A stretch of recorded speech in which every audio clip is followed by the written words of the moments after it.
네, 경제 전반에 찬바람이 불고 있습니다. 고용시장이 특히 매서운데요. 지난해 12월엔 취업자가 1년 전보다 5만 2천 명 줄었고 실업률은 3.8%로 뛰었습니다. 고용 한파 올해는 얼마나 더 심각할지 전문가들과 토론해 보겠습니다. 양주석 가톨릭대 경제학부 교수, 이주희 이화여대 사회학과 교수 나오셨습니다. 어서 오십시오. 네, 안녕하세요. 반갑습니다. 자, 오늘같이 쌀쌀한 날 지금 고용 동향 숫자도 정말 좋지 않게 나왔어요. 작년 12월 고용 동향인데 취업자가 1년 전에 비해서 5만 2천 명 줄었네요. 이주희 교수님, 이 동향을 보니까 이렇게 취업자가 감소한 경우가 좀 있었나요? 예, 감소한 경우는 뭐 있었지만, 네. 예, IMF라든지, 네. 예, 뭐 경제 위기라든지 그런 쪽에 많았지만, 특히 이번 사태는 그런 이슈 없이 나빠졌다는 게 예, 우려가 되는 지점이죠. 그런 네. 큰 이슈 없이. 좀 구체적으로 살펴볼까요? 예, 저는 그 고용노동부에서 예, 고용행정 통계로 본 노동시장 동향이라는 게 나왔는데요. 네. 그러니까 적어도 고용보험에 들 수 있는 사람들의 추이가 어떻게 변했는지 보여줍니다. 고용보험에 들 수 있는 사람. 예, 이거는 이제 상용직이나 임시직이 해당이 되는데, 예. 그러니까 일용직, 특고, 플랫폼 노동자, 초단시간 노동자, 15시간도 일 못한 사람들은 빠집니다. 그러니까 좋은 일자리가 어떻게 되느냐를 볼 수 있는 거죠. 예. 그러니까 12월 한 달도 안 됐는데 증가폭이 최저 수준이었습니다. 그러니까 고용보험 증가폭. 뭐 2021년 12월에는 한 43만 명이 증가했고, 예. 22년, 23년에도 한 30만 명 가까이 증가했는데, 네. 2024년에는 15만 9천 명으로 이제 반토막이 났는데, 더 큰 문제는 이게 이 중에 외국인 노동자가 상당 부분 들어가 있다는 겁니다. 그럼 그러니까 국내 노동자는 더 줄었다는 예, 얘기인데요. 그러니까 이제 E9하고 H2, 그러니까 외국인 노동자, 이제 자유동포 방문 취업 비자 가진 분들이 예. 이게 당연 적용이 돼야 되고 또 외국 인력 도입이 확대되지 않았습니까? 네. 그래서 3만 7천 명이 증가했으니까 실제로 증가한 수는 한 12만 명 정도밖에 안 되는 거고. 예. 그래서 제조업이 굉장히 많이 줄었는데요. 예. 예, 총수가 이제 가입자 중에서는 2만 6천 명이 증가한 걸로 나오지만 외국인 당연 가입 증가분을 빼면 8천 명이 감소한 걸로 나옵니다. 그래요? 예. 그리고 서비스업에서도 증가했지만 증가율이 가장 높은 거는 이제 음식 숙박업처럼 좀 저임금 쪽이고 뭐 정보통신업 같은 건 12월에 떨어졌습니다. 예. 저는 세대별 격차도 굉장히 이제 주목하고 있는데요. 네. 이게 전체 노동자 대상의 통계청 자료에 따르면 이제 예. 고용조원 TV가 아니고요. 네. 이 취업자가 29세 미만에서 가장 많이 감소했습니다. 21만 7천 명까지. 뭐 30대 조금 증가하고 40대에서 다시 감소했는데 네. 가장 주목이 되는 부분은 60대 이상 고령자입니다. 네. 16만 2천 명이 증가했는데 취업자 수로는 취업자 수로는 예. 네. 근데 고용률은 감소했습니다. 이게 무엇을 뜻하느냐 하면 취업률은 늘었는데 취업자 수는 늘었는데 고용률 이건 생산 가능 인구가 이 연령대에 굉장히 많이 유입되고 있는데 인구 고령화 때문에 예, 그래서 취업자는 늘었지만 예, 충분히 이 취업자 수로도 소화가 안 됐다는 뜻이고 그러네요. 그 실업자 수도 이것보다 더 많이 늘어난 걸로 알수 있습니다. 이 연령대. 그러니까 네. 60대 이상의 고용률이 이렇게 고용자 취업자 수가 많다는 것도 그렇게 완벽하게 우리가 긍정적으로 볼 수는 없는 일이지만 예. 그럼에도 불구하고 이것도 충분하지 않았다 이런 걸 뜻하는 것이죠. 그러네요. 이제 고용보험 가입자 좀 제대로 된 일자리를 나타내는 그 고용보험 가입자 증가 수가 현저히 줄었다는 점 하나를 강조하셨고 또 60대 고용 이번 취업자 수가 좀 많이 늘었는데 60대 인구가 늘어나다 보니까 예. 전체 15세 이상 인구 중에서 이제 취업자를 나타내는데 그 중에서 60대 이상을만 따로 본다면 취업자가 늘었는데도 불구하고 고용률이 떨어졌다. 그만큼 인구가 고령화 현상을 그렇죠. 반영하고 있다는 걸 취업자가 16만 명 늘었는데 실업자는 17만 명. 그러니까요. 그런 변화를 좀 주목해야 된다.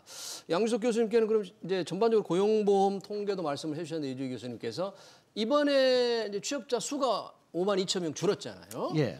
자, 어느 분야, 어느 업종에서 이렇게 타격이 큰 거예요? 예, 지금 이렇게 일자리가 줄어든 산업이 이제 건설업. 건설. 예, 건설업은 지금 뭐 금년 내내 동안 좀 문제가 있었지만은 그렇죠. 그렇지만 그래서 뭐 PF 금융 같은 문제도 있었고 그다음에 또 지금 그 프로젝트 같은 것들이 제대로 수행되지 않은 그런 문제도 있었지만은 또 이제 뭐 계절적인 요인도 있으니까요. 겨울에는 그렇지만 그래도 뭐 과거에 비해서 과거 12월에 비해서는 숫자가 너무 많이 떨어졌고 그다음에 두 번째로 제일 많이 일자리가 떨어진 산업이 제조업입니다. 제조업이 많이 떨어졌어요? 지금 금년 대체로 본다면은 제조업의 일자리 숫자는 늘었었거든요. 수출이 늘어났었기 때문에. 예. 그런데 지금 제조업이 떨어졌다는 것은 예. 글쎄요, 우리가 지금 12월 고용 추세를 봤을 때 걱정했던 것은 이 계엄령 때문에 그 수요가 타격을 받지 않았느냐. 그런데 내수 부진 때문에. 네, 내수 부진 때문에요. 그러면 처음 타격을 받는 것은 아마도 서비스업이 처음 타격을 받았을 거다. 그럴 가능성이 많죠. 예, 그렇게 해서 지금 뭐 세 번째로 제일 많이 일자리가 없어진 그 분야는 도매 소매업이긴 한데 네. 제조업이 좀 더 많이 일자리를 잃었어요. 야, 건설, 제조, 도소매인데 건설은 워낙 건설력이 부진해서 줄었다는 이해가 가고 도소매 이해가 가는데 제조업 부진은 왜 그렇지만 그럴까요? 그러니까 제조업이 걱정된다는 거죠. 그게 지금 수출 기세가 조금 꺾이지 않나 그런 염려가 되고 내년에 뭐 트럼프 리스크 때문에 올해, 지금서부터 조금씩 조절하지 않느냐 그런 염려도 좀 있고 예. 하여튼 제조업이 이렇게 빠지는 것은 계엄령에 따른 어떤 그 리스크 때문이라기보다는 우리나라의 어떤 중장기적인 리스크를 반영하지 않나 그게 좀 염려가 됩니다. 네, 더 우려할 만한 거네요. 비상계엄이라는 탄핵에 따른 일시적인 현상보다는 오히려 국내 기업들이 요즘 투자를 많이 안 하고 다 미국에 많이 하지 않습니까? 이런 영향과 관련 있지 않을까요? 그럴 수도 있지만은 여기에 궁극적으로는 기업들이 투자를 하고 일자리를 늘리려면은 수요가 보여야 되거든요. 우리가 2008년 이후서부터 그걸 예. 확실히 깨달았는데 금리가 낮아도 수요가 보이지 않으면은 기업들이 투자를 하지 않습니다. 예. 그리고 투자를 하지 않으면 또 일자리도 늘지 않겠죠. 그런데 우리가 지금 이제 내수도 부진하고 그리고 트럼프 리스크도 있고 그러니까 예. 지금 전반적으로 뭐 제조업, 서비스업 다 좀 축소를 하려고 하고 있지 않나. 그게 지금 여기서 좀 보이기 시작하는 것 같습니다. 이주희 교수님 이번 12월 고용 동향 그리고 전체로 2024년 고용 동향을 이렇게 봤을 때 뭐 특별하게 좀 더 주목한 거, 뭐 연령별 취업자 잠깐 말씀을 해주셨습니다만 실업자라든지 실업자 수, 실업률 등의 그 변화에 좀 주목한 건 혹시 있으십니까? 저는 우리가 아무래도 이 일자리가 지금 줄어들고 있는 데에 집중을 하다 보니까 예. 이제 얼마나 많이 줄었나 이런 얘기를 하고 있는데요. 예. 저는 조금 시각을 바꿔서 아까 그 구조적인 문제도 말씀을 해주셨으니까 예. 도대체 그럼 남아 있는 사람들은 어떤 사람들인가를 한번 살펴볼까요? 현재 예, 그러니까 취업돼 있는 사람들은 예, 어떤 예를 들어서 네. 건설업이 아까 큰 문제지 않았습니까? 예. 이게 건설 근로자 공제회에서 한 1,300여 명을 대상으로 작년에 작년 여름쯤에 실태 조사를 한 게 있는데요. 예. 건설업 종사자 평균 연령이 51.8세입니다. 그러니까 50대가 34.4%, 예. 60대가 33.5%, 그러니까 5, 60대가 70% 전후인 거예요. 네, 건설 현장에 늙어가고 예, 있어요. 그리고 2년 전보다도 더 빨리 늙었습니다. 고령화가 지속됐습니다. 40대는 18.1%, 30대 8.9%, 20대 이하는 5%에 불과하고 네. 이 원인은 여기 평균 연봉이 3,592만 원이었고요. 건설업에. 예, 내국인 기능 인력 비율이 66.3%, 조선족 동포 노동자가 16.5%, 기타 외국인이 17.2%였습니다. 그러니까 지금 고용이 이렇게 줄어들고 있느냐를 볼 때 내국인 말고 외국인 노동자도 지금 있는 거거든요. 그러니까 그렇죠. 내국인 노동자의 그 고용 문제가 얼마나 심각한지를 이게 더 보여준다고 네. 볼 수 있죠. 네. 근데 그런 심각한 현상을 뭐 사업이 더 커지거나 더 예. 이익을 많이 내서 급여를 좀 올릴 수 있으면 좋겠는데 건설업 예. 상황이 워낙 안 좋으니까 건설업이 안 좋은 건 맞습니다. 네. 근데 이 건설업에 고질적인 문제들이 있지 않습니까? 예를 들어 다단계 하청 구조라든지. 그러니까 처음 공사비가 내려올수록 다 줄어들어가지고 노동자한테 갈 임금이 굉장히 줄어드는 거예요. 예. 우리가 건설 강국이었고 저는 건설업은 앞으로도 더 부흥해야 된다고 믿는데 예. 임금이 너무 낮아지다 보니까 내국인 노동자가 다 빠져나가고 이게 외국인 노동자로 채워지는 현상이 나타나는 겁니다. 그런데 정부는 앞으로도 계속 외국인을 수입하겠다 쪽에 지금 방점을 두고 고용 정책을 펴왔죠. 그렇죠. 이거는 심각한 문제라고 생각되고요. 네. 더 늘리겠다. 외국인 예. 지금 근로자가 워낙 부족한 곳이 많으니까 한국 내국인 근로자로서는 도저히 감당이 안 하니까 외국인 근로자를 계속 늘려가고 있는데 그 부분 한번 잠깐 좀 더 얘기를 해볼까요? 기왕에 말한 김에 외국인 근로자들 문제. 일부 생산 현장에서는 아까 건설업도 그렇지만 외국인 없이는 돌아가질 않아요. 근데 참 어떻게 해야 됩니까? 이거 인건비가 낮으니까 더 쓸 텐데. 뭐 지금 어떻게 본다면은 함정에 빠져 있거든요. 이게 일종의 어떻게 보면은 뭐 좀 이론적으로 얘기하자면 어떤 그 이상한 저기 그 균형에 빠진 것 같아요. 이상한 균형에. 네. 그렇기 때문에 지금 이렇게 굴러가고 있는 거죠. 일단 지금 막 말씀하셨지만은 왜 건설업체 그 평균 연령이 그렇게 높으냐? 지금 연령이 높으신 분들 어떤 면에서는 다른 데 갈 데가 없습니다.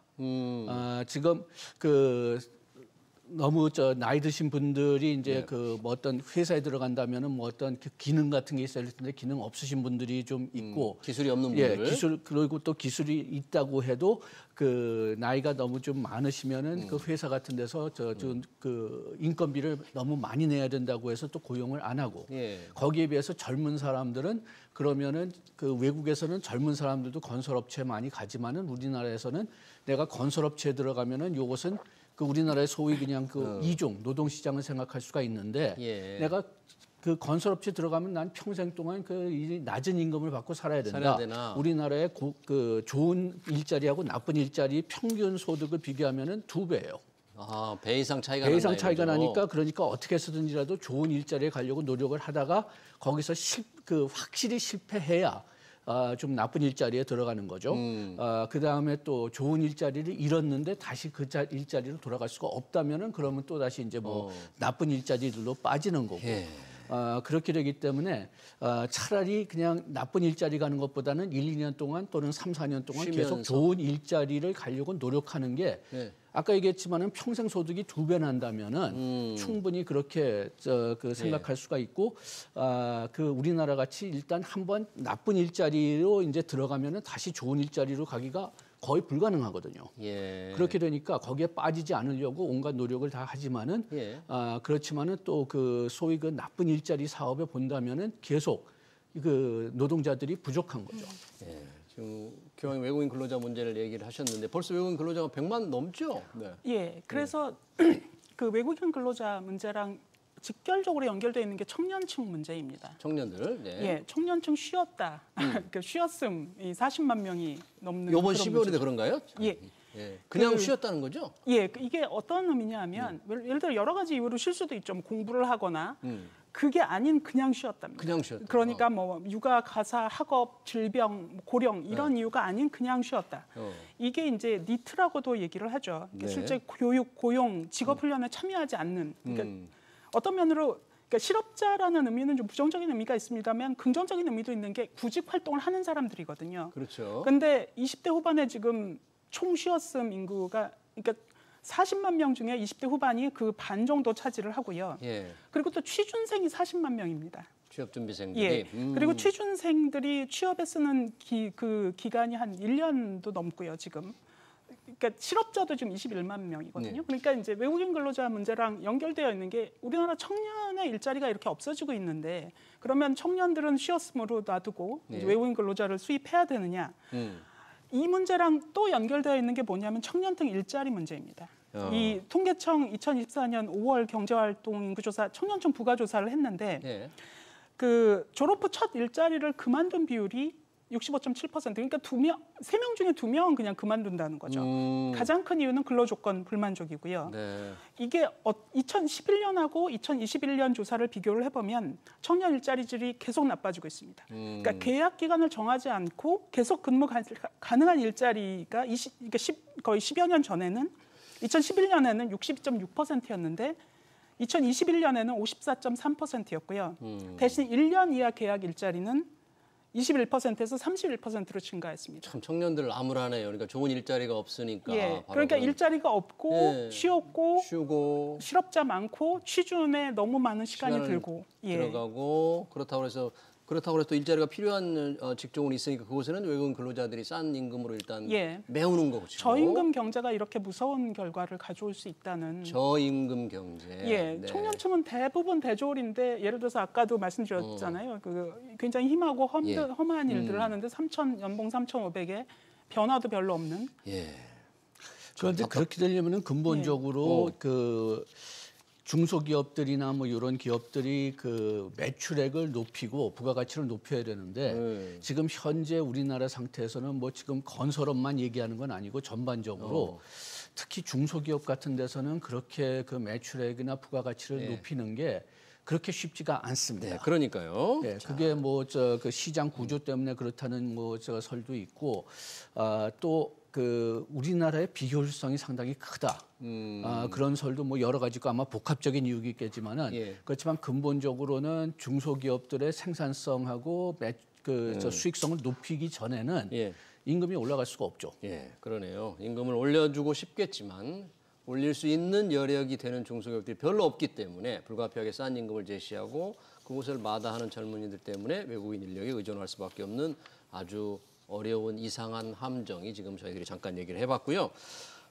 취업자 상황도 12월에 아주 안 좋지만 이미 취업을 하지 못한 거나 또는 취업을 해다 실업자가 된 사람이 늘어나면서 실업급여 신청 작년 12월에 10만 명을 넘었다고 합니다. 지금 어떻습니까? 지금 추세가 실업급여 신청 추세가 이 중에서 그 전년 동월 대비 그러니까 그 2023년 대비 그 8,000명 증가해서 10만 명이 넘었고요.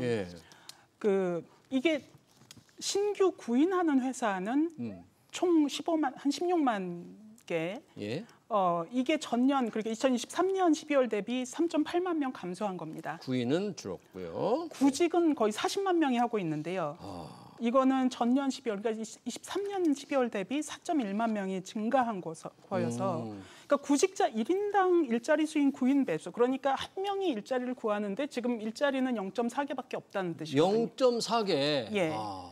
이게 전년 동월 대비 계속 하락했고 앞으로도 이렇게 되리라고 지금 보여지는 추세입니다. 그러니까요. 지금 작년 12월 실업급여 신청자가 3년 만에 처음으로 10만 명을 넘어섰는데 이제 12월 취업서가 이렇게 준 것으로 또 나왔기 때문에 그 영향이 지금 올해 1, 2월 이 신규 실업수당 건수 증가로 바로 이어지지 않겠어요? 그렇게 보고 있습니다. 지금 경제가 지금 당장 더 좋아질 거라는 그런 추세는 거의 보이지 않거든요.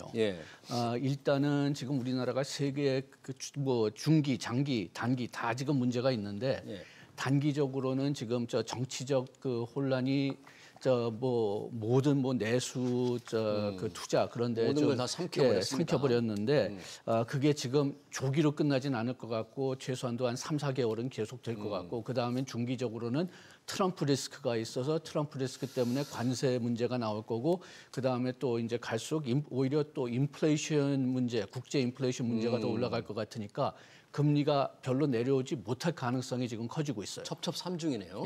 그다음에 장기적으로는 우리나라의 잠재 성장률이 어차피 또 떨어지고 있으니까 아까 수익률을 높여야 된다고 했는데 그렇다 수익률이 올라가면 잠재 성장률이 자동적으로 그냥 따라 올라가는 거죠. 그런데 잠재 성장률이 지금 내려가고 있다는 것은 그런 여유가 갈수록 없어지고 있다는 거죠. 그러네요. 그렇기 때문에 이 세 가지 문제가 지금 다 겹쳐가지고 하나만 풀어도 안 됩니다. 그러니까요. 정치적 불확실성에다가 트럼프 리스크 그리고 경제에 영향을 주는 금리도 쉽게 내려갈 것 같지 않다. 여러 가지 악재들이 쌓여 있는데 그러다 보니까 아무래도 기업들 채용을 늘리지 못할 것 같아요. 중견기업에서 조사한 것 같은데요. 10곳에서 4곳이 올해 신규 채용 계획을 세우지 못했다. 그런 것 같습니다. 어떻습니까? 앞으로 채용 계획 확실히 이렇게 지금 세울 형편이 안 되겠죠. 지금 상황에서. 이게 중견기업이라는 게 이제 중소기업하고는 조금 다른 의미로 이 자산 규모가 5천억에서 5조 원 사이. 그러니까 대기업보다는 낮지만 청년들이 선택할 수 있는 이제 마지막 발전 전망이 있는 기업인데요. 이게 신규 채용 계획을 세우지 못할 뿐만 아니라 말씀해 주신 대로 세운 기업들이 있다 하더라도 규모를 감소하겠다는 기업이 전체 채용 기업의 4분의 1을 넘는 수준이었고 예. 채용 규모를 확대하겠다는 기업은 그보다 못 미치는 한 21%, 2% 정도에 불과했습니다. 이거는 지난해 7월보다도 9.7% 낮은 전망이라고 하는데요. 그러니까 뭐 연쇄 작용으로 고용에 나쁜 영향이 부각되고 있는 것 같습니다. 그러니까요. 여기 한 마디만 좀 제가 좀 더 하고 싶은데요. 지금 이 문제는 단기, 중기 문제로 지금 경기가 나쁠 것 같으니까 고용 못하는 것도 맞는데 또 장기적인 이런 문제가 있습니다. 중견기업이 커지면은 대기업이 되잖아요. 그렇죠. 그러면 대기업에 대한 불이익이 많을 거라고 해가지고 규제가 많을 거라고. 이 규제가 많아지고 거기에 대해서 뭐 제한도 많아지고 요구하는 조건들도 많아지고 하니까 일부러 또 안 키우려고 하는 면도 있어요. 그런 중견기업도 있어요. 경영자들이. 대기업이 되는 순간 각종 저 문제들이 더 악화되고 그다음에 또 받는 혜택들도 또 줄어들 수가 있고.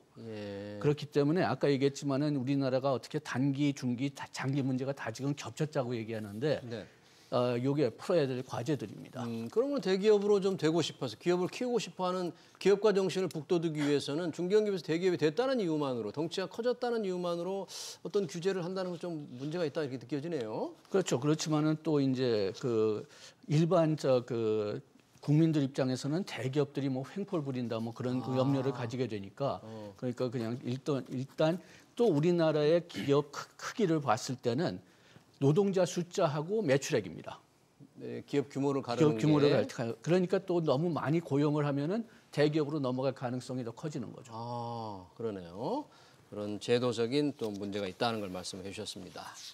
자, 이 중견기업도 그 채용 규모가 있는 곳이 고작 4곳밖에 없다 그런 얘기인데 채용기업을 세우지 못한 곳이 4곳이나 된다는 얘기인데 이럴 때 이제 공공기관들이 그나마 조금 채용을 늘릴 수 있지 않을까 하는 기대감이 있습니다. 올해도 공공기관 입사를 꿈꾸는 대학생들이 굉장히 많을 텐데 올해 어떻습니까? 공공기관 채용 조금 정부가 늘리기로 했습니까? 아니요. 작년하고 거의 똑같은 수준이고요. 24,000명 신규 채용 그리고 한 2만여 명의 인턴을 채용해서 뭐 그중에 한 4,000명은 채용형 인턴으로 하겠다고 하는데 뭐 채용 시 고졸 비율도 늘리고 뭐 기관들 신규 채용 노력할 때 경영평가 반영 뭐 이 정도 얘기가 있는데 이게 청년 실업 규모와 비교해서 24,000명이라는 거는 거의 바닷물에 떨어진 한 방울의 빗줄기 같은 그런 느낌입니다. 그다음에 또 여기에 대해서 좀 제 학생들 경험을 얘기하면요. 어떻습니까? 옛날보다는 공공 쪽으로 나가는 그 학생들이 많이 줄었습니다. 왜요? 왜냐하면은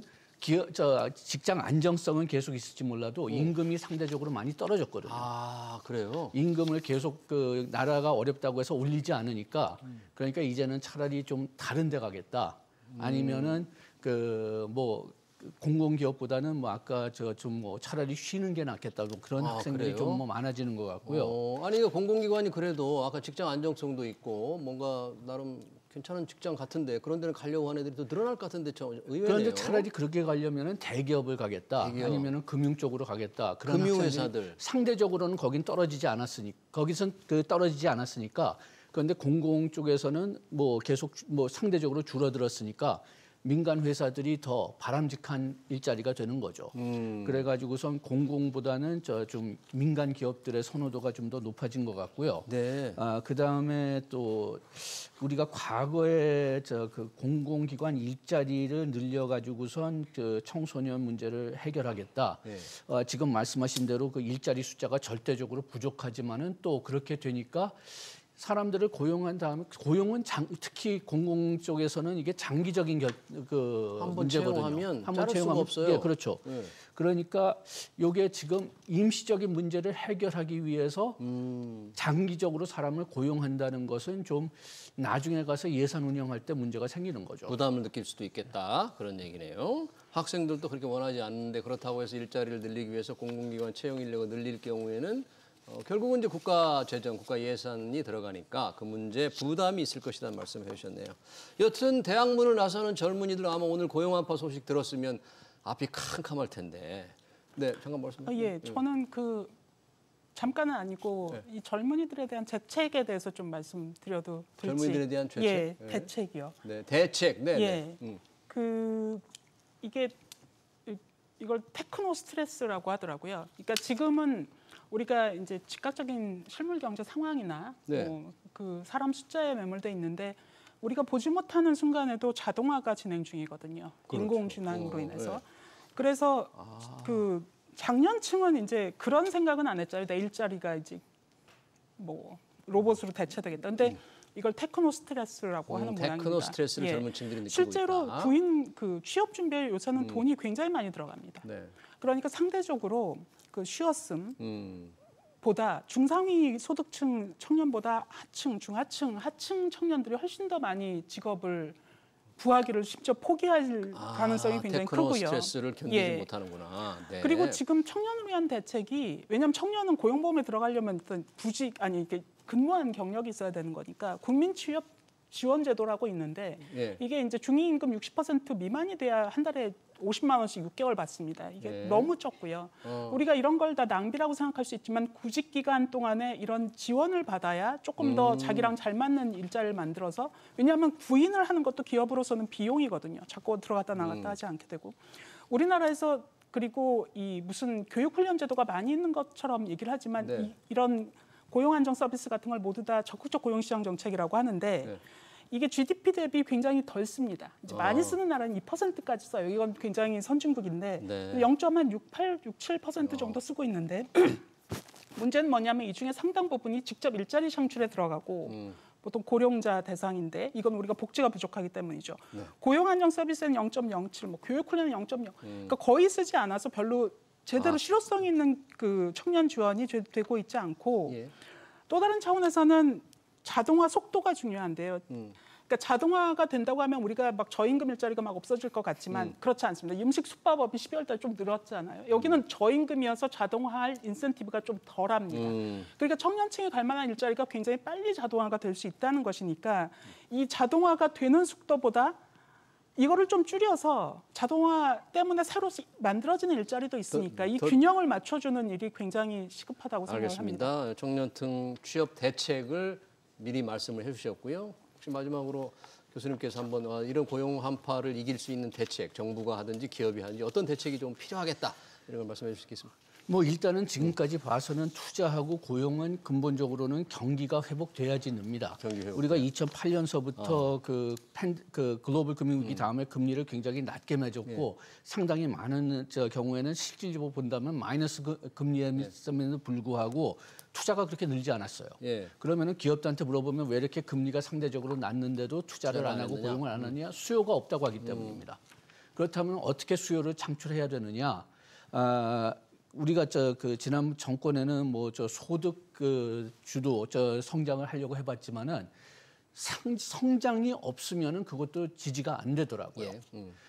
그렇게 되니까 이게 어떻게 하면은 우리 그 성장력을 좀 키우려고 하느냐 그게 지금 문제인데 그렇다면 우리가 지금 상당히 많은 구조조정이 필요하고 그런데 문제가 뭐냐면 그런 구조조정을 한다면은 최소한도 단기적으로는 오히려 고용이 내려갈 수가 있고 또 그 비용이 높아질 수가 있습니다. 예, 그러니까 알겠습니다. 지금 시작을 무서워서 못하고 그렇게 되니까 정부가 자꾸만 돈만 던지는 거죠. 알겠습니다. 해법이 좀 쉽지 않네요. 두 분이 그 대책을 얘기했습니다만 고용 한파 지속될 가능성이 있고 대책은 마땅치 않다. 이주 교수님 몇 가지 안건을 내주셨습니다.